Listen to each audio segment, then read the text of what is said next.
So we begin at the McAllister house, and things are a little crazy inside as they're getting ready for dinner and trying to pack for their trip at the same time. Inside the house, we see a police officer. And of course, we know this is going to be Harry, but we don't know his name yet. We cut upstairs where Kevin is upset because Uncle Frank won't let him watch a movie. Kate, his mom, says, listen, if Uncle Frank says no, it must be really bad. Back downstairs, Harry is asking each kid that passes him, are your parents here? No. Your parents here? No. What is this, some sort of fancy orphanage? Next, Kevin's talking to two of his cousins, and one tells him, what do you want me to tell the dope? He was whining about his suitcase. I'm supposed to shake his hand and tell him congratulations, you're an idiot? Another cousin says, you're what the French call les incompetents. P.S. You have to sleep on the height of bed with Fuller, and if he has too much to drink, he's going to wet the bed. JD, what do you think of this opening scene and just a lot of one-liners? And my favorite part is that they're making fun of Kevin because Fuller is going to wet the bed. They're not making fun of Fuller for wetting the bed. It's Kevin. You suck because somebody else is going to piss on you. How is that fair? Right. That's so not fair to Kevin. Upstairs, we meet Buzz. JD, how great is the character of Buzz, played by Devin Rattray? Oh, he's fantastic. And he reprises almost a shot for shot of himself in Blue Ruin, if I'm not mistaken. Oh, is that real? I didn't know that. No, it's not the shot for shot, but he's in Blue Ruin. That's awesome. It's a play off of this character? Well, I could only assume so. I'm being silly. Oh, God damn it. You got me all excited. Buzz has got to be one of my favorite characters in the whole movie. As far as he really just nails like that older kind of jerk older brother who's just like, get out of here, you fucking kid. And it's like he gives that same vibe like every time he sees him. Even when he compliments him toward the end of the movie, it still kind of comes off as insulting at the same time. Right. Yeah, that's a good point. So, yeah, Kevin walks into Buzz's room next, and he's like, hey, Buzz. And he turns around, he's like, don't you know how to knock, flemwad?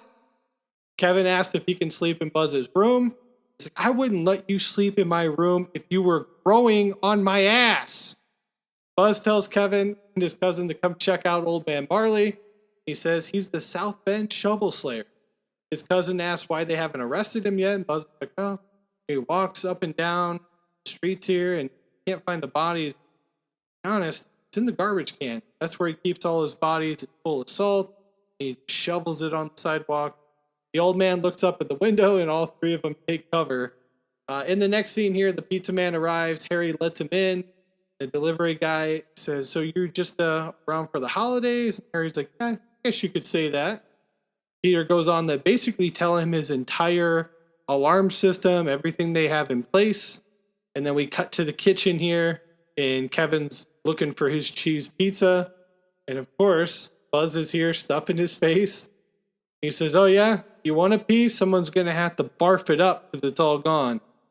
We hear somebody say, Fuller, go easy on the Pepsi. Kevin turns and looks at him. Fuller just smiles and raises his eyebrows. And then Buzz starts to barf here. And Kevin runs, instead of grabbing a plate like he's asked, and just charges him and double punches him in the gut. And then let's listen to our first clip here. Is Kevin's in some trouble here. You all right? What is the matter with you? He started it. He ate my pizza on purpose. He knows I ate sausage and olives and Look what onions. you did, you little jerk.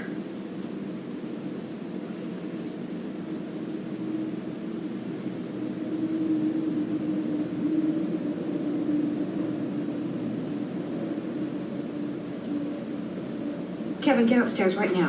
Why? Kevin, you're such a disease. Shut up. Kevin, upstairs. Say goodnight, Kevin. Good night, Kevin. Now it's for brothers, such like we don't know. Why do I get treated like scum? Oh, I'm sorry. This house is just crazy. We've got all these extra kids running around. My brother-in-law drove in from Ohio today. It's just nuts. How come you didn't bring more cheese pizzas? Nice tip. Thanks a lot. Thanks. Having a reunion or something? Oh, no, my husband's brother transferred to Paris Paris last summer, and both of his kids are still going to school here, and I guess he missed the whole family. He's giving us all this trip to Paris for the holidays so we can be together. You're taking a trip to Paris? Yes, we hope to leave tomorrow morning. Excellent. If you'll excuse me, this one's a little out of sorts. I'll be right back. Don't worry about me. I spoke to your husband already. And don't worry about your home. It's in good hands. JD, from a writing standpoint, what do you like about this opening scene here with Harry and the family? This is a great part that sort of establishes who the characters are and what they want. And we get to see the McAllisters in their natural habitat. We get to see Joe Pesci, and we get to see a lot of show versus tell without too much exposition. Like, we learn who the characters are in a very organic way, which is a very powerful setup for the story. So we cut to Kevin, who's being told he has to go up to the 3rd floor. And he tells his mom he doesn't want to sleep up there with Fuller. You know about him. He wets the bed. And then he goes on to say that everyone in the family hates him. And his mom says, maybe you should ask Santa for a new family. And he's like, I don't want any family. Families suck. And he tells his mom that he doesn't want to see her or anybody else in the family for the rest of his life. And he hopes he never sees any of you jerks again. He heads up the bed. And when he lays down, we hear a voice in his head say, I wish they would all just disappear. Later that night, we see outside the wind is really blowing, a tree branch breaks and takes down the entire power for the neighborhood, shutting off the alarm next to the bed. So we wake up the next morning to a knock at the door.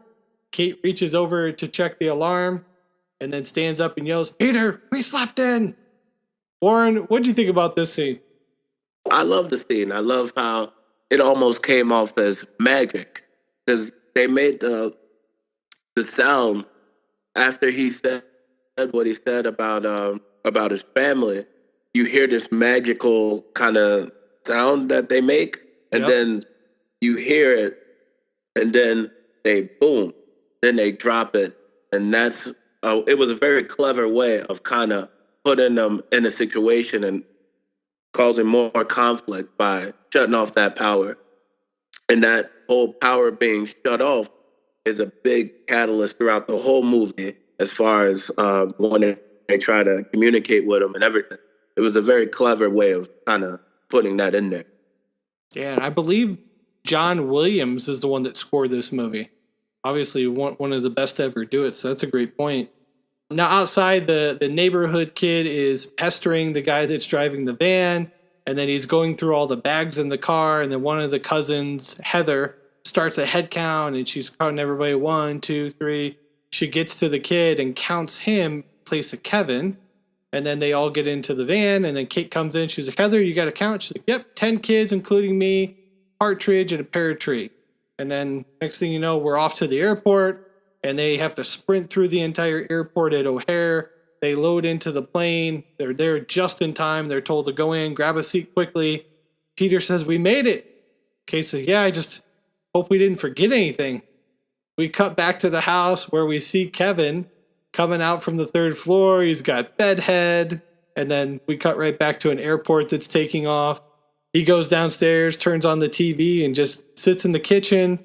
He's actually watching Miracle on 34th Street, which 5 years later, John Hughes would help remake into a modern day version. And then Kevin yells for his mom. JD, what do you think of this scene? It's a very innocent scene. Like, I love the way that he wakes up. He's got the bed head. He just sort of stumbles around. He puts on the TV. He's a kid at the end of the day, whether we want to believe the comparison that he is the Jigsaw killer from Saw or not. Yeah. I just feel so bad for him he knows that the family is going on vacation and he stumbles down the stairs and, Mom, where are you?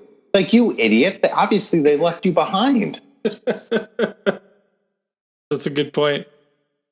This is one of my, for whatever reason, Frank is one of my favorite characters from this movie. The uncle. What do you think of him here in the airplane when he's like, put crystal silver, put it in your purse. And then they come by and he's like, hey, here, fill it up. Thank you. When I was a kid, I despised Uncle Frank. But as I rewatched this as an adult, it's like, okay, I can relate to Uncle Frank. Yeah. And I see a lot of myself in Uncle Frank as far as my parenting techniques go. Because sometimes kids are little jerks and you just want to yell it out like, hey, watch it, you little jerk. It's something like we used to say at my house. After we all seen this movie, we would all say that to each other. Look what you did, you little jerk. I love that line. Yeah, and he gets even more lines in the sequel. I love the scene where he's singing in the shower and he's like cut to bed. He's like, "Get out of here, you nosy little pervert!" It's just there's so many great Frank lines. But anyway, we cut back to Kate and Peter and they're talking. They're just sitting in first class. They kind of feel bad they're not with the kids, or at least she does. And Peter's like, "Listen, they're having the time of their lives back there. Don't worry about them." Back at the house, Kevin is looking all over for the family. He goes downstairs where he sees the furnace, and the furnace kind of comes to life and starts like chomping, sends him running up the stairs. He runs outside and he sees the garage is still open. Both cars are still there. And he sits down and kind of has a couple things pop up in his head. Let's listen to another clip. I made my family disappear. Kevin, you completely helped us. No, Kevin, you're what the French call les incompétents. Kevin, I'm going to feed you to my tarantula. Kevin, you are such a disease. There are 15 people in this house, and you're the only one who has to make trouble. Look what you did, you little jerk. I made my family disappear. Warren, what do you think of this scene? Oh, I love that scene. It was just really smart. I love because it puts you in the mind of a small kid. You know, you wish for something so hard, and sometimes when you are like a black sheep, like in your family, it's like you just want them to just go away. And to think like you could close your eyes and wish it, and it would happen, and it actually ties in the whole miracle on Christmas theme. Yeah, that's a great point. Now, we've got a montage of Kevin just running around the house. He's celebrating because he's made his family disappear. He's going through Buzz's Foot Locker. This cracked me up. He grabs the Playboy magazine. He's looking and he goes, "No clothes on anybody. Weird." And then he yells, "Buzz, I'm going through all your stuff. You better come out and pound me." And he grabs a photo frame and he goes, "Oh, Buzz's girlfriend. Woof." Interesting fact. That is not, in fact, a girl. That's just a chubby boy that they dressed up as a girl so that the girl wouldn't feel bad.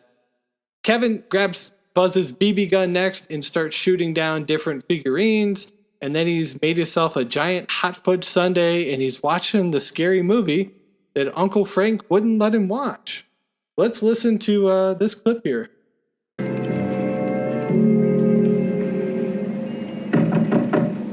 Who is it? It's me, Snakes. I got the stuff. Leave it on the doorstep and get the hell out of here. All right, Johnny. But what about my money? What money? AC said you had some dough for me. That is bad. How much do I owe you? AC said 10%. Too bad AC ain't in charge no more. What do you mean? Guys, I'm eating junk and watching rubbish. Yeah. You better come out and stop me. He'll call you when he gets out. Hey, I tell you what I'm going to give you, Snakes. I'm going to give you to the count of 10 to get your ugly, yellow, no good keister off my property before I pump your guts full of lead. All right, Johnny, I'm sorry. I'm going. 1, 2, 10.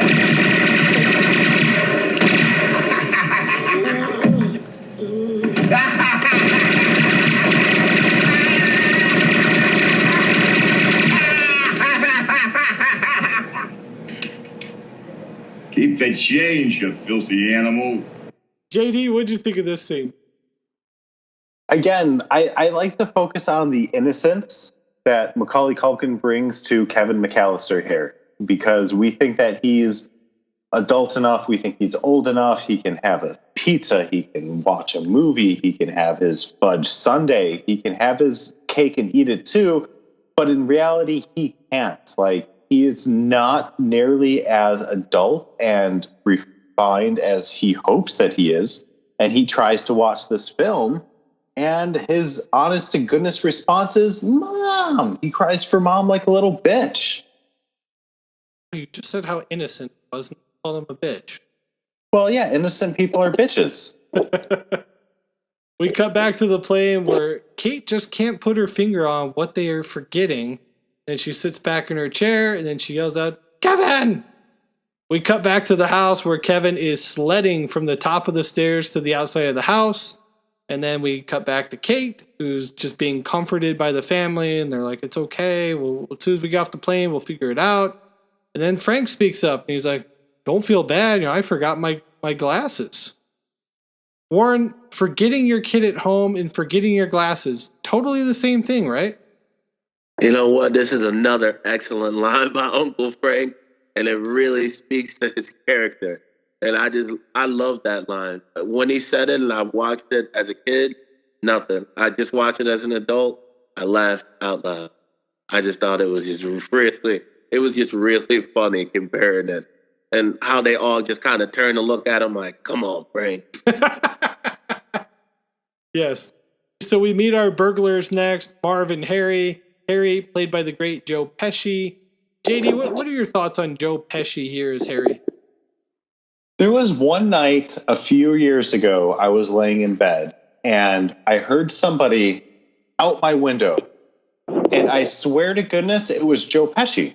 He was like, yeah, get out of here, sport. Get over here. Get out of here. Yeah, I'm gonna pump you full of lead. Yeah, get out of here. Get over here. So obviously I love Joe Pesci because I think I audibly met him. Okay. And then we have Marv, played by Daniel Stern. JD, what's your favorite Daniel Stern movie, and why is it Bushwhacked? It's actually Rookie of the Year. I love that one. I know you do.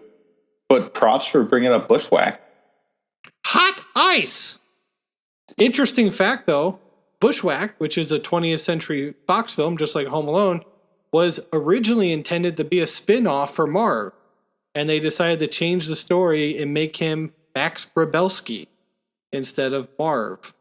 JD, Bushwhack was a huge flop. In fact, it ruined his entire deal because he had a multi-deal with 20th Century Film. Never got to make another movie with them because of how bad Bushwhack was. Do you think that would be different if he would have been Marv? No, Bushwhack was not a good movie. What you're saying is Bushwhack was whack.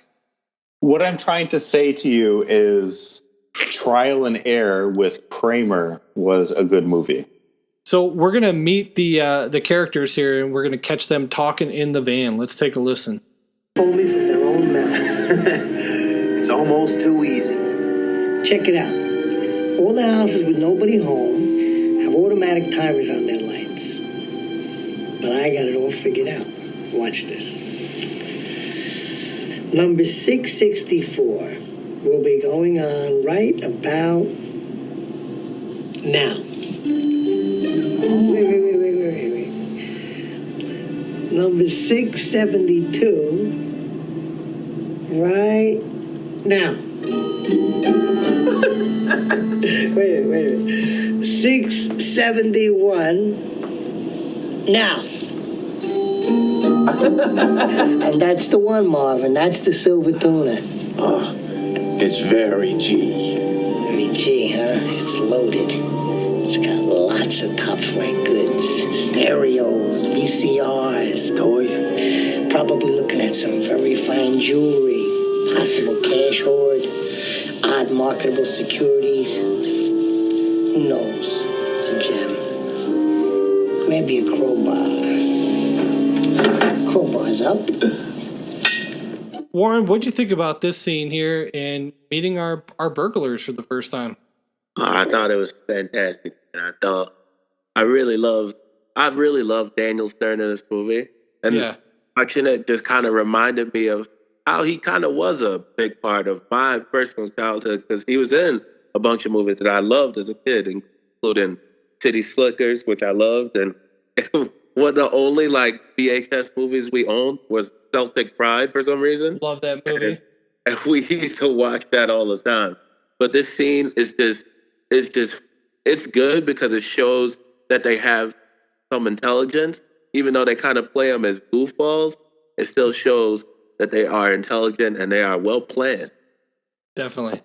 So we cut to Kevin, who is asleep on the couch. He's watching A Grinch Stole Christmas on TV. Kevin gets woken up by the van doors shutting, and he sees the guys go by the window, and they say they're going to go down toward the basement.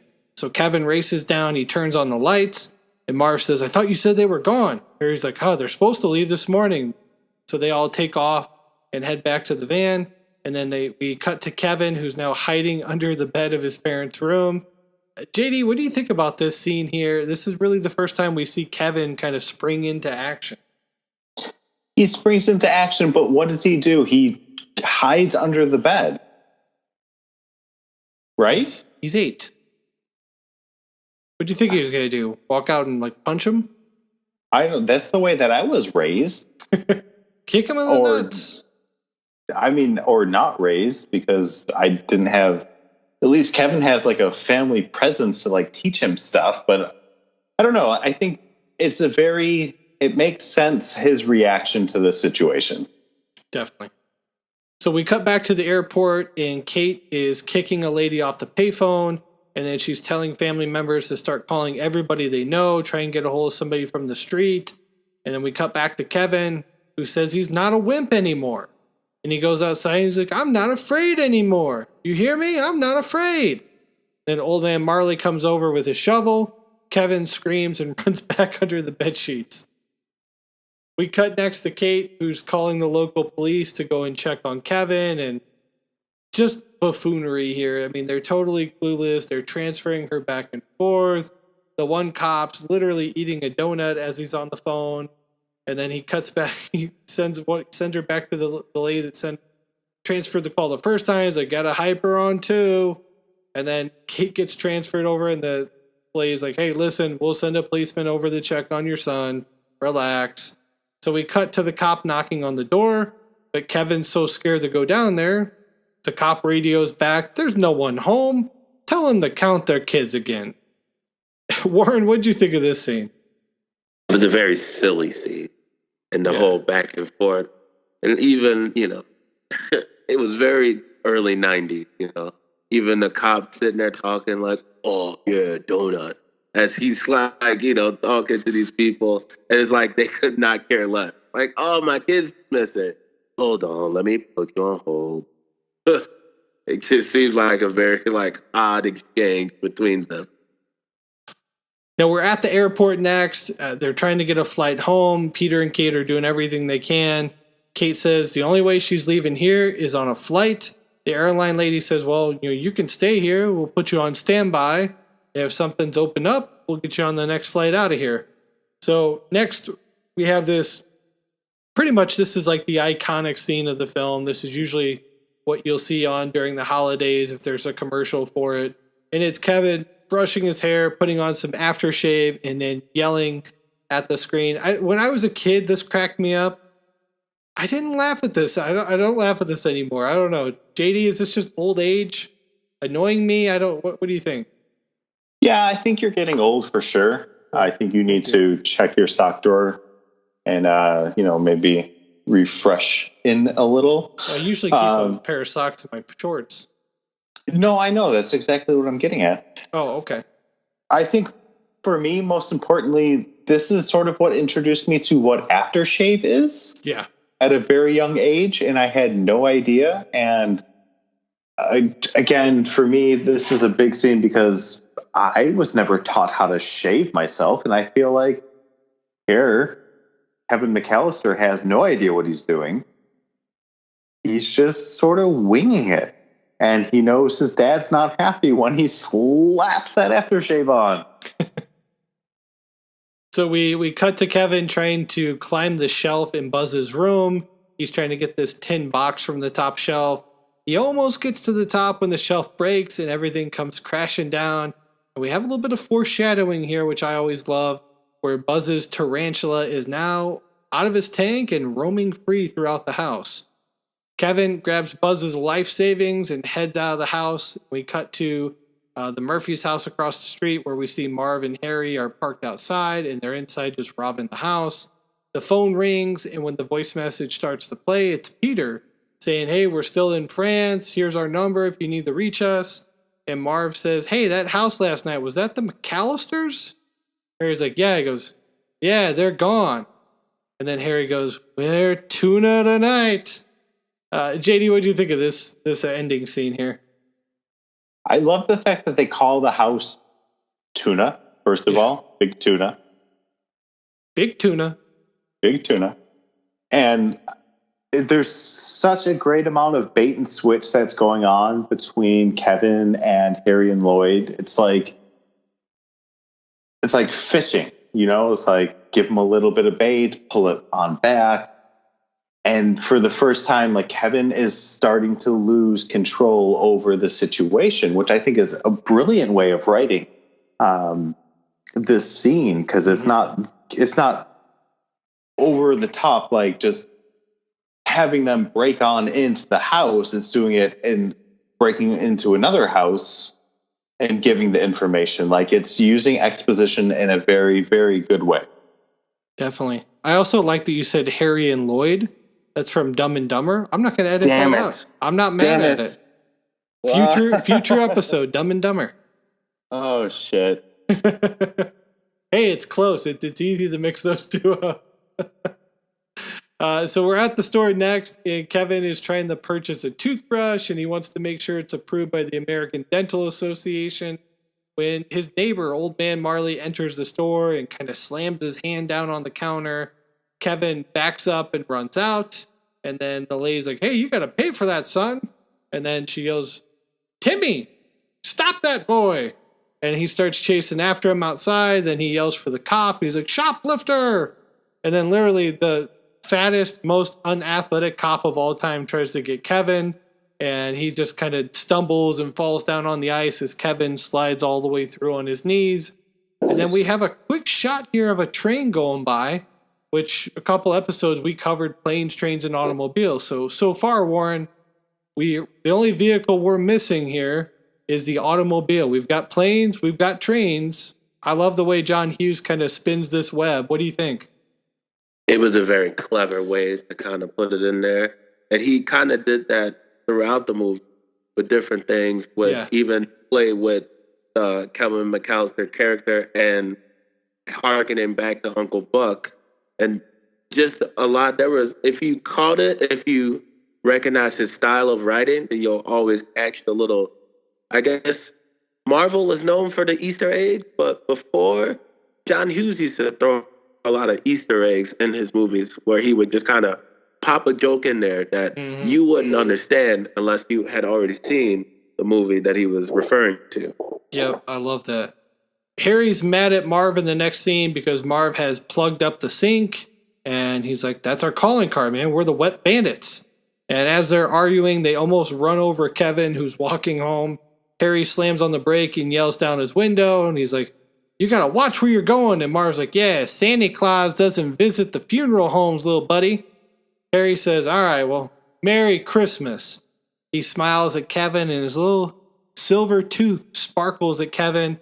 And that puts like a shocked look on his face because it's the same tooth that shined at him earlier when Harry was dressed up as a cop and wished him Merry Christmas inside their house. Harry sees the look on Kevin's face and he's like, that was weird. See the way that kid looked at me? So they start following him. Kevin looks back and sees that they're following him, so he starts to run. And he gets to the church and hides in the manger under a blanket. Marv and Harry can't find him, and they both are like, we're not going in the church. So Kevin leaves, and as he's running, he says, when those guys come back, I'll be ready. JD, what do you think of this scene? It's a little kind of silly. When those guys come back, I'll be ready. Right? Like him hiding out in the nativity scene. But I don't know. Like, I think this appeals to so much of an 8-year-old's, like, what you would expect and what you would want out of a scene. Like, it's like Mighty Max in its supreme form. Do you guys remember Mighty Max? I do remember Mighty Max. I do. Yes. love you both right now. George, give us a little, give our audience a little, what is Mighty Max? Mighty Max is a cartoon about a baby who would go into another galaxy, and he had a couple of toys, right, that would come to life. You're talking about, that's Mighty Max, right? No, I have no idea what the hell you're talking about. Kyle. No, this is the one that his baseball cap like teleports him. Yes. George, what the hell are you talking about? I'm talking about Fantastic Max. Oh. A very cool 90s cartoon that a lot of people don't remember. Yeah. You guys don't remember it either, because I don't remember Mighty Max. What are you talking about? That's awesome. So Harry and Marv come back around that night. They find the house is filled with people. At least it looks that way from the outside. Kevin has rigged together all these, like, I even know how they explain like all the stuff that he has. Are these blow up dolls? I mean, this seems inappropriate for an 8-year-old to have that many of them, or anybody in that house for that matter. But the one thing I found really cool, because John Hughes is such a Chicago guy, is we've got the cardboard cutout of Jordan going by on the train. And 1989, nobody was bigger than Michael Jordan at that point, because they're about ready to go win their first NBA title later that next year. So, Warren, what do you think of this scene with Kevin's rigging techniques here? I love the song because they played one of my favorite Christmas songs. If I remember right, that's when they played "Rocking Around the Christmas Tree." Yes. If I remember right. Yep. So I love that song, and it was really clever and great product placement to kind of put the cardboard of Michael Jordan, because at that time every kid wanted to be Michael Jordan, and I think those were mannequins, I want to say, and I believe. Okay, they're mannequins, they might not blow-up dolls. Mentioned that the mom was maybe a fashion designer. Oh, and that's wow. why she would have those mannequins, because that's what it looks like. Those things that fashion designers have that they put different clothes on. I think that's what that was, but they never really explained it. If it was sex dolls, that would be a much more interesting movie, I think. Yeah, that makes total sense. Of course, my mind just goes right to blow-up dolls. So we cut to France, where one of the cousins is asking Buzz if he's at all worried about Kevin. This might be my favorite Buzz line of the entire movie. He goes, "No, for 3 reasons. A, I'm not that lucky. 2, we have smoke detectors. And D, we live on one of the most boring streets in the United States of America where nothing remotely dangerous will ever happen." JD, did you pick up on the way Buzz said that for 3 reasons? A, 2, and D? That made me laugh so hard. No reason. Yeah, that was something that it's in my shtick. Like, I regularly do that anytime. I'm like, hey, there's 3 reasons. I say 1, 2, C, or I do A, B, 3. And it's all based from this, because Buzz is fantastic. Well, he even skipped C. It should have been A2C, but he goes A2D, and I was like, that is so clever. Even better. Gosh. So we literally smashed to the pizza guy running over the statue in the front of the door. Now, this is from Planes and Trains, is it not? Or was this from Uncle Buck, where the statue gets run over? I believe that's Uncle Buck. It's got to be Uncle Buck with John Candy, right? Yeah. Yes, there we go. I knew there was a cut in there. So a note tells him to use the back door. He goes and knocks on the door, and the video from earlier plays. He's like, "Who is it?" And then Kevin is controlling the remote, and he keeps going through this thing with him. He's like, "How much do I owe you?" The guy says $11.80, so Kevin slides out $12. He says, "Keep the change, you filthy animal." The delivery guy grabs the money and calls him a cheapskate. And then Kevin hits play again. "I'll tell you what, I'll give you to the count of 10 to get your ugly, yellow, no good keister out my door. 1, 2, 10. And then the delivery guy falls over the garbage cans and then flails all over the snow before he gets in his car and drives off. And Kevin grabs his pizza, says, "A lovely cheese pizza, just for me." JD, how great is this scene? I love this part. I think the bigger question is, Kyle, what do you order on your pizza when it's just you? Always sausage and pepperoni. Together? Together. Always together. If I George. only get one topping, it's sausage. George, what do you order? You've got the house to yourself. What's your pizza order? If I'm feeling real spicy, I'll go with the Italian beef giardiniera pizza. Jeez. It's a very white response. Or fried chicken on a pizza? Oh, whoa. You said that, not us. Oh, God. Back at the airport, we have a couple planes, trains, and automobiles references here. Guy on the plane from the last movie is now guy in the airport. And Kate is giving her $500, a pocket translator, earrings. And then guy in the airport says she's got her own earrings. She's got a whole shoe box of them, dangly one. Kate says, I'm begging you, from a mother to a mother, please. And the lady's like, oh, Ed. All right. So we see the plane take off, and I assume Kate's on it. Kevin is sitting in the bed looking at a family photo, and he says, if they come back, he promises he'll be better. The next day, Kevin is lip singing in the ear to I'm Dreaming of a White Christmas, and he does the old aftershave gimmick again. Then we cut to him at the grocery store, and he's adapting pretty quickly here on just being on his own. He's clipping coupons, we see him check out, and he's got a little back and forth with the lady that checks him out, and she's like, aren't you a little young? He's like, come on, my mom's out in the car. What do you think I am? Warren, what do you think about Kevin adapting pretty quick on his own? I mean, he's a pretty sharp kid. Yeah, it definitely shows how smart he is.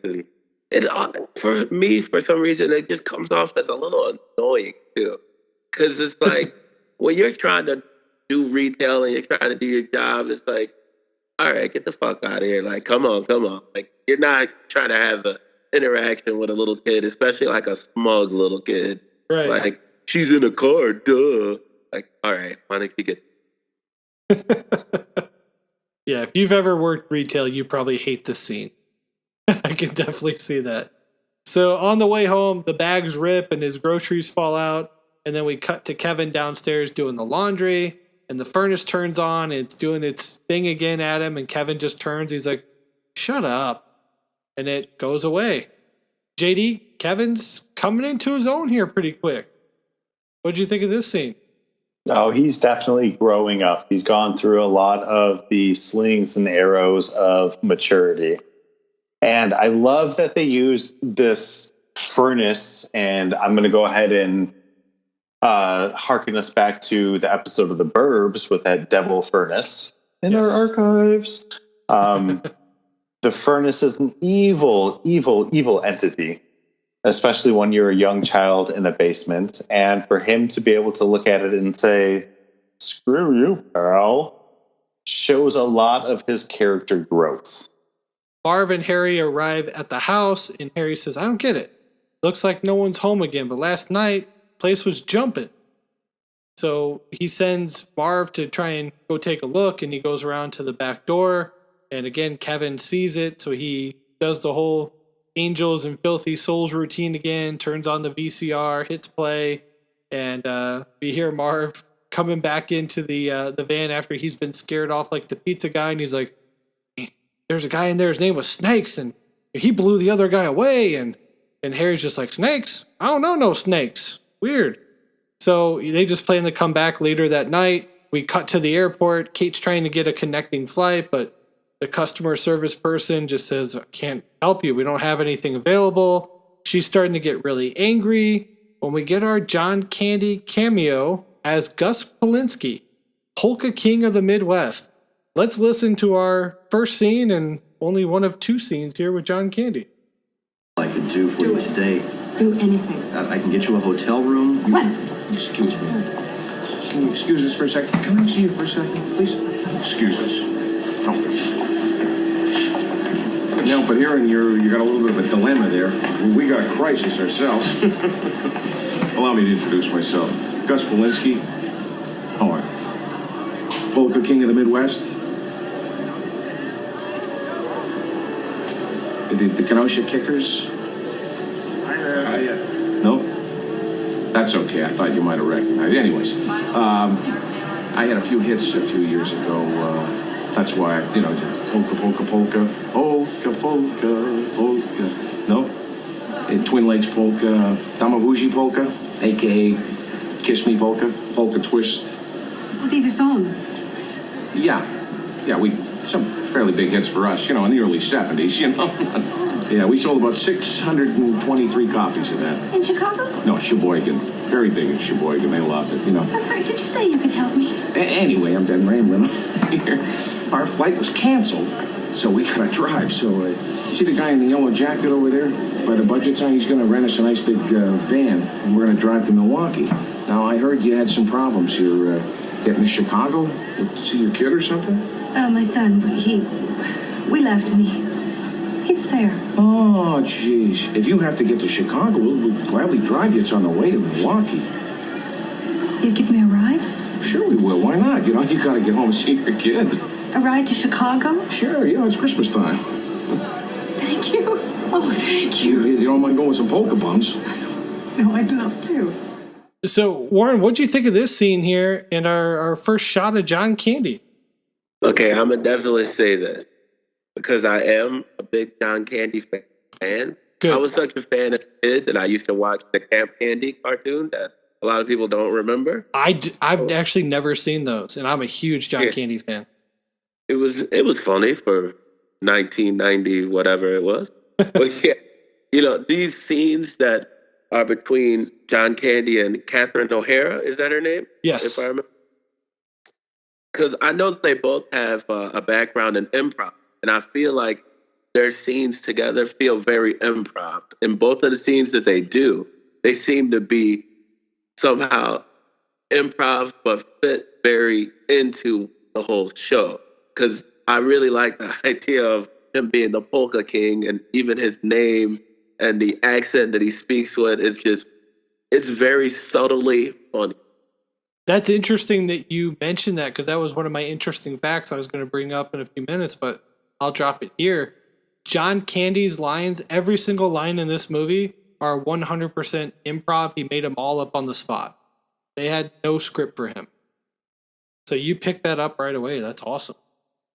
Now, Kevin goes outside, cuts down his own Christmas tree, and Harry says, "Looks like we're getting scammed by a kindergarten." Harry says, "That kid we saw the other day, he lives here, and he's home alone." Harry and Marv go back to the van, and Harry says, "We'll come back around 9 p.m. tonight after grabbing a bite to eat." And Kevin hears this, and Marv says, "Yeah, kids are scared of the dark." And Harry's like, "You're scared of the dark, Marv." And they start to argue and bicker. And then we cut to Kevin, who's going to see Santa Claus next. One interesting fact here, Chris Farley auditioned for this little role here as Santa Claus and did not get the part.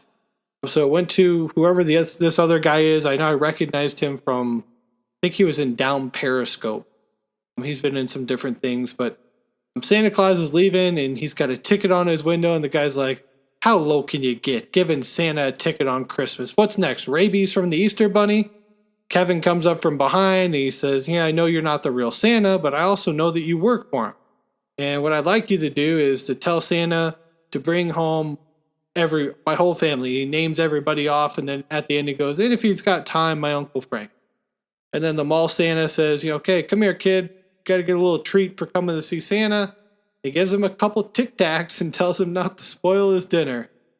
JD, things are about to pick up here as far as the action goes, but what do you think of this scene? I always feel so bad because he empties out like the remainder of his Tic Tacs. Yes. Santa has no more Tic Tacs. And he's going to a party, if you remember. And he's smoking that cigarette, and he's going to go to that party with cigarette breath. Shit breath. Yep. Shit breath. There you go. I feel it's a mistake that he gave away all of his Tic Tacs. When I was watching it, I could have swore that was Artie Lang, and then I'm like, no, I know him somewhere else. And yeah, he was the chef or something in Down Paris. Yes, the chef. And he was, there you go. He was in, I think he was in Groundhog Day, I want to say. Like a really small part in Groundhog Day. I think he was, you're right. And Armageddon, maybe? Oh, yes, he's on the drill team. You're 100% right, yeah. Next, we arrive at the church, where we get to meet the neighbor for the first time, Old Man Marley. He's played by Robert Blossom. I'm sure our listeners will recognize him, because I know we have a lot of people that love horror movies. He's George LeBay from Christine, one of my favorite Stephen King movies. He was also in Close Encounters of the Third Kind. JD, Warren, do either of you recognize him here from any of those movies? Well, I recognize him from Escape from Alcatraz. Oh, there you go. Yep. I actually not real familiar with that movie. I saw that on his IMDb. But yeah, I recognize him as the old man that sells the kid the car in Christine. Interesting fact, since we covered Scrooge last week, Old Man Marley is a nod to Jacob Marley, Scrooge's dead partner in the Charles Dickens novel A Christmas Carol. He tells Kevin that he's here watching his granddaughter and tells Kevin this is the place to be if you're kind of feeling bad about yourself. Kevin says, he hasn't been so good this year. And Marley says, deep down, you love your family, but they can hurt you and you can hurt them. And he says the real reason he came is to see his granddaughter because he's not welcome at his family's house anymore.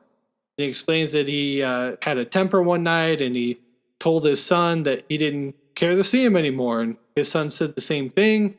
And then Kevin's like, why don't you just call him? Marley says he's afraid he doesn't want to talk to me. And Kevin tells him he needs to call him, give it a shot, if nothing else for your granddaughter's sake. I'm sure she misses you and misses the presents.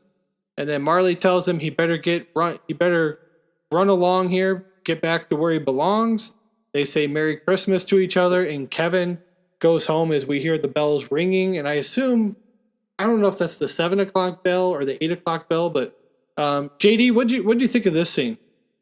It's a good point of story development because we have the South Bend Shovel Slayer. That's what we're calling him, right? Right. That's what Buzz calls.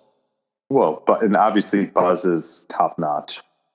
It does a good job of creating a foil between who you think the main character is and who you think the villain of the story is. And then you realize Kevin is still the main character, but Old Man Marley is not the villain that you thought he was. Yes. So it's like a bait and switch to pull the rug out from you to be like, Kevin doesn't have to worry about getting smashed in the forehead with a shovel. Spoiler alert for later. Or, at least set up for later. Right. But he has much bigger fish to fry. We're getting to the good stuff here. These are going to start to fly by. So we have a montage of Kevin setting up some of the booby traps. Yeah, I said booby traps. Data, Goonies, future episode. He says, this is my house and I have to defend it. Kevin makes himself a dinner in the microwave. We talked about that earlier, mac and cheese. And as we see Harry and Marv arrive outside, Marv says, how do you want to do this? Harry's like, you go through the back door. I don't know. Maybe he'll just let us in. And Marv's like, yeah, kids are stupid. The 9 p.m. bell rings. Kevin grabs his BB gun. He's like, shh. This is it. Don't get scared now. Harry knocks on the door and says, we know that you're in there and you're all alone. Kevin goes through the doggy door here, puts his BB gun right into his crotch, pulls the trigger, and Harry falls to the ground. He's like, Fritchett. Get him, Marv! Marv goes over there and puts his head through the doggy door where Kevin's waiting. He's like, hello. Just fires right in his forehead. Marv falls and says, that little creep is armed. Harry goes around front and slips on the ice that Kevin set up earlier. Marv goes around the back and slips down the stairs and falls down each one. And then Harry tries one more time, falls again. And Marv uses the crowbar to finally get himself to his feet. And then he's trying to pry the door open. He's messing with it. Eventually, he just turns the handle and it's unlocked. So he just opens up the door, walks in. And when he pulls the cord to turn on the light, an iron comes down and smashes him right in the face, leaving a bright red iron mark right on his forehead. We cut back to Harry, who gets back to his feet, finally ice skates his way to the front door, grabs the handle and starts screaming as the army crawls back to the snow and puts his hand in there, and we can hear it kind of sizzle like it's baking on a stovetop pan. And we'll cut here for a second. JD, thoughts on the guys kind of getting destroyed here pretty early on? Yeah, I'm going to tell you a very true story if you want to dig it. Do it. So after watching this movie when we were kids, my older brother decided to take a grill starter, like a charcoal lighter that they put on the doorknob. Oh boy. And he put it on the doorknob of our front door. Yeah. And he said, I want to see if this works. Dead serious. Yeah. He goes outside. I shut the door. He grabs the doorknob. Guess what? It doesn't work. Okay. He comes back in. He goes, it doesn't work. Something's not right. He grabs the other doorknob. Needless to say, that shit is legit. He burned his mother effing hand like no tomorrow. And I just laughed at him. I had to have been 6 years old. And I'm just laughing at my older brother like, you're so dumb. We have Marv climbing the stairs next. We see his shoes are stuck to the first two. And his feet are covered in like this black glue. He finally gets a little bit closer to the top and he steps directly on a nail. And he just grabs his foot, screams, and falls straight back on his back right from the stairs. We cut back to Harry, who's at the back door. He opens it up and you hear the the flamethrower turn on. It's like, and his whole head just engulfs in flames. And he goes running out. He's like, ah! He puts his head down in the snow. When he pulls it out, his hat's completely burned off on the top and he's got no more hair. This time he gets back up and runs right through the door, breaking the flamethrower. And then he goes into another room. And this time he walks into some saran wrap with glue on it. When he pulls it off, the fan turns on and blows feathers all over his face. Finally, Marv and Harry get into the house at the same time. They see each other for the first time since they've been in. Harry's like, why the hell did you take your shoes off? Marv's like, why the hell are you dressed like a chicken? JD, what do you think about this scene? I love that this is their like first coming back together. And he notices like, why did you take your shoes off? And why do you look like a chicken? Yes. That just gets me every single time. Why do you look like a chicken? The hell you look like a chicken? and it puts Joe Pesci in such a box to be like, you're short, you're stout, you're missing the top of your hat, and you're covered in feathers. It's hilarious. Where Kevin's about to entice them to go up to the upstairs. Let's listen to a short clip here. I'm up here, you morons! Come and get me! You guys give up, or you're thirsty for more?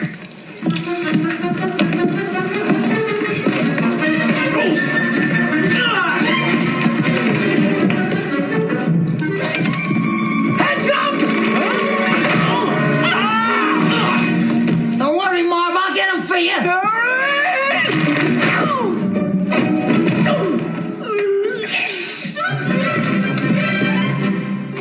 Warren, what do you think about the paint can scene? Oh, the paint can scene. It was very fun. I think it just shows the interactions that they have with Macaulay Culkin. It shows how good of actors they are, because the scene itself is pretty stupid, and it has a chance of just being so stupid that it makes you want to turn off your TV. But their interactions and just the way they kind of like, it's very physical comedy done right. Yeah. And when physical comedy's done wrong, it's just like, all right, turn this off. Yeah, that's a great. I'm going to interrupt you. That's okay. A great point. Yeah, Jinx by me and Coke. To that point, that's the issue with the third and fourth movies is they try to do that type of comedy, but those actors are not on this level, and it comes off so amateur and so unfunny that those movies are unwatchable. And I think that's why these guys are so good at what they do. I'm sorry, are you critiquing French Stewart right now? I am critiquing French. Really? Consider it done. The only thing I remember about Home Alone 3 is that Scarlett Johansson, and she was like his older sister, I want to say. Yes. And I think the mom is still the same mom, I think, in part 3. Nope, different redhead. Okay. Yeah. Yep, yeah, but Scarlet Joe is in there. Upstairs, they chase down Kevin. Harry misses, but Marv doesn't. He jumps and grabs him by the foot, and he's like, I got him, Harry! Kevin's trying to get free, and he sees the tarantula, and he grabs it, puts it on Marv's face. I'm not even going to attempt to scream like this, but Marv screams like an absolute woman. And that might be my favorite scene of the entire movie, just watching him scream from the tarantula. Kevin gets away, shoots upstairs, gets to his zip line, and then we cut back to Marv, who now sees the tarantula is on Harry. He's like, don't move. He's like, Marv? And then Marv swings down, hits him right with his crowbar, and of course misses the tarantula and just hits him right in the gut. We cut back to Kevin, who jumps from the house and zip lines right into his treehouse, crashes safely inside, and then Harry and Marv get up there, and Harry's like, this is a trap. He wants us to not climb this zip line and go to the treehouse. He expects that we're gonna go back down. So they start to kind of shimmy their way across the zip line, and Kevin grabs a big pair of cutters and just chops it, and they go crashing into the side of the house, into the brick. And then Kevin gets down and runs past them. Of course, they can't catch him because they're all banged up. Marv has no shoes. He's got glass on his feet. And Kevin yells over, I'm over here, you big horse's ass. Or Harry says, wait, he wants us to follow him so he can make us go through his little fun trap. I got a better idea. So they cut him off inside of the house when Kevin comes up through the basement. And we'll get back to the scene in a minute. But Warren, what do you think about the chase scenes here and Kevin zip-lining from the house? Okay, most of the booby trap scenes didn't really hold up well. One of the best booby trap scenes still is the one with the spider. I watched this the other day, and I laughed my ass off when Yes. The way he screamed is so funny. But there's parts of this movie that, as an adult, you just kind of got to shut your brain off and just kind of watch it. Because when he zip lines over, as a kid, you're like, oh man, I would love to zip line over. That would be so cool to have my own zip line. But if you think about it as an adult, okay, the kid zip lines over and they're in the home by themselves. So if their mission was to steal everything in the home, this would be the perfect opportunity Mission accomplished. To steal everything Lock the doors. and leave. That's a good point. Wow, I've never thought about it like that. Amazing. Okay. We cut inside this neighbor's house, and Marv and Harry have grabbed Kevin, and they've hung him up by the back of his shirt from a door hanger, and they tell him they're going to do exactly the same thing to him that he did to them. Then they both go back and forth, like burn his head with a blowtorch, smash his face with an iron, slap him right in the face with a paint can, shove a nail through his foot. And Harry says, but first, I'm going to bite off every one of these fingers, one at a time. Old man Marley sneaks up behind. He hits Marv over the head with a shovel, knocks him out. Harry turns around. He gets smashed right in the face too. And he grabs Kevin and says, now let's get you back home. JD, thoughts about Marley coming to the rescue? Old man Marley, I love that they set him up in such a way to make him appear to be villainous and then make him appear to be, you don't know if he's good or bad, and now he's the good guy swooping in. Like, he goes through all the swoops of good and bad, right? And so now we have him as the hero, where we used to think him as the villain. And he has such a character arc that I think it's underwhelming and underappreciated about what he brings to this film and what the screenwriters and producers did to bring him to life. Let me ask you this. Do you think Harry would have really bit the finger off? Oh, yeah. Yeah. I never wanted to see that scene. Okay. Well, one of the interesting facts is during rehearsal, Joe Pesci accidentally did bite him in the finger to the point where, to this day, Macaulay Culkin still has a scar on his finger from Joe Pesci biting him in the scene during rehearsals. So yeah, apparently he was method before it was cool. Now, we see Kevin watching from the window as Marv and Harry are being arrested. The cop says, "Nice move, leaving the water running. Now we know each and every house you've hit." Harry and Marv just kind of stare at each other. You can tell Harry's like, "I told you, you idiot." As they're getting put into the cop car, Marv says, "Now that's the Wet Bandits. B-A-N." And then Harry's like, "Shut up, will ya?" As the cop car pulls out of the driveway, Harry looks over and sees Kevin, who smiles and waves at him from the window. Warren, how funny is this watching Marv just try and first off spell out the name, and then Kevin's just like, "See ya, don't drop the soap." This is one of my favorite parts because I love the idea of the Wet Bandit. And I actually do have a funny story about the Wet Bandit and the name in general. So I was on a date with a girl who was really young, and she had never seen the movie somehow. So we went to go to play like trivia at a bar. Like, "Oh, what should our name be?" And I was like, "Oh, we should do the Wet Bandit." And she just looked at me like, "What the hell are you talking about?"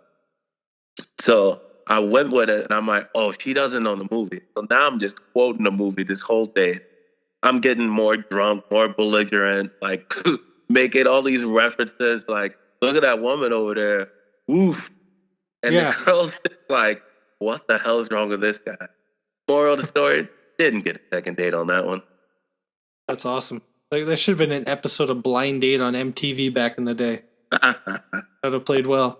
Now, in the back of this truck that they've rented, Kate is talking with Gus, and he's comforting her by assuring her she's not a bad parent. He's like, "Look at this guy. He hasn't seen his kid in 12 months. And he's like, "I'm no father of the year. One time we took a young one to a funeral parlor, and we left him there all day. And, we went back at night to get him after we kind of came to our senses." And Gus says, he's okay. I mean, after 6-7 weeks, he finally came around and started talking again. And, kids are resilient. And Kate cuts in. She's like, "Can we stop talking about this?" And Gus like, "Well, I mean, you brought it up. I was just trying to make you feel better." So the next morning, Kevin awakes and sees the snow coming down outside. He rushes downstairs yelling for his mom, only to find an empty house. He opens the door, looks outside, doesn't see anything. But when he shuts the door, we hear the car pull up. We don't see her get out, but Kevin's upstairs looking at a photo in the bedroom again when the door opens up. So they embrace here. JD, what'd you think about this scene? I think it's a good culmination of everything that the characters have gone through, like the travel, the epic journey, the shoebox of earrings. And it's kind of funny to see, like, she gets home, sniff before the rest of the family? Like, yeah, literally, when she left, they must have pulled up. Like, if you had only been patient enough to wait for the next flight, she went through all of that money and all of the shoebox of earrings, the translator, like, and dude from Planes, Trains, and Ottawa. Yeah. But it's worth it to see that moment between Kevin and Mom where they just embrace, right? Like, definitely. I think that's the heart of the movie. Yep. One thing that I noticed right away, again, these are John Hughes Easter eggs, but this is the exact same ending to Uncle Buck with Tia and the mom, where the mom shows up and she's been trying to get home, and then Tia's just standing there like staring at her, and then she kind of plays it off, and then they hug, and Kevin does the exact same thing in this scene. And then, of course, he's like, "Well, where's everyone else at?" And the mom's like, "Oh, they couldn't make it. They wanted to." And then the door opens up. The whole family comes in. Buzz is like, "Kevin, pretty cool you didn't burn the whole place down." Good point by Warren early on. It's still kind of a slap to him. Like, surprised you didn't burn the entire house down. Kate's like, "How'd you guys get home?" Peter's like, "We took the morning flight. The one you didn't want to wait for." She laughs. She's like, "Oh, I wasted my whole last 3 days traveling." Kate says, "Well, we need to go shopping and we don't even have milk." Kevin's like, "Yes, we do. I went shopping." Buzz is like, "What?" He said, "I got milk, eggs, and fabric softener." Peter's like, "What a funny guy. What else did you do while we were gone?" Kevin's like, "Oh, yeah, I just hung around." Everyone leaves and Kevin goes over to the window to look outside. Peter goes into the other room and finds Harry's silver tooth. And he's like, Kate, what is this? Kevin sees Marley next door reuniting with his kids. He smiles and they wave back and forth at each other. And we think we're about to get this really awesome happy ending when Buzz yells, Kevin, what'd you do to my room? Kevin takes off running and the credits roll. Warren, what'd you think about the ending of the film? I love the ending all the way up to Buzz's yelling at his brother. I love that whole ending scene with the mom and Kevin embracing. It was beautiful because of the music for me, because the music had a Christmas feel to it without being a Christmas song, because there were no words. You just had the beautiful music playing in the background, and like the whole family like popping up at the end, like right after she came in. It's very like 80s sitcom, like Scooby-Doo. But I love the ending. I love the ending when but what did you do to my room? I thought that was pretty hilarious. JD, the movie's coming on 30 years old. It's 29 years old right now. How would you say Home Alone is held up overall? Dude, this movie holds up beyond belief. It's worth its weight in gold. It holds its water. For our young audience, if you've never seen this movie, give it a chance. If our older audience, if this is what? Kyle, how many times have you seen this movie? Oh, gosh. Over 100. It has, right? Yeah. George, how many times have you seen this movie? I have not seen it that many times, actually. I'm more of a fan of the sequel.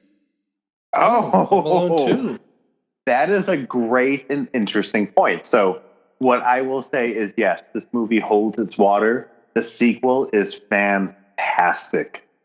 So if this is your first time watching Home Alone, congratulations. And the sequel will blow your mind. Next, we'll be back with a new episode next week.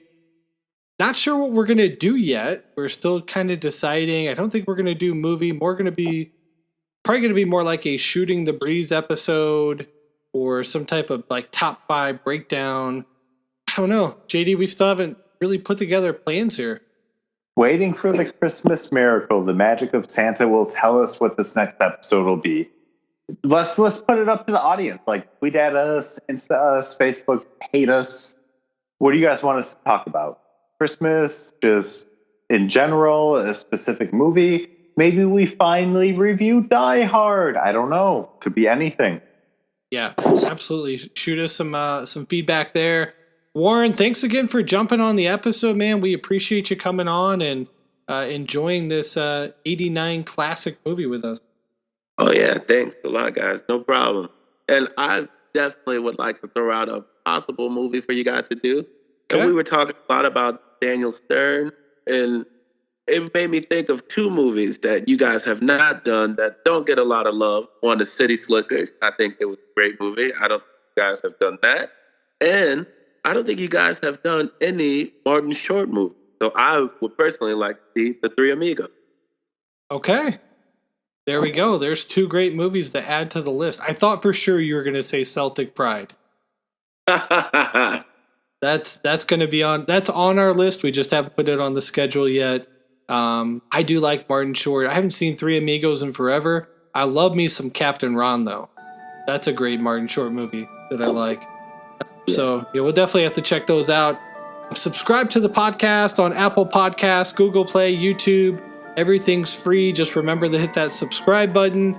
We're on social media at backintimepod. You can email us backintimepodcast@gmail.com. And it's that time of the episode to climb back into the DeLorean, punch in today's date, and return back to present day. Thanks for listening. We'll talk to you next week. See ya. So is there a difference between Joe Pesci and Danny DeVito? Just asking for a friend.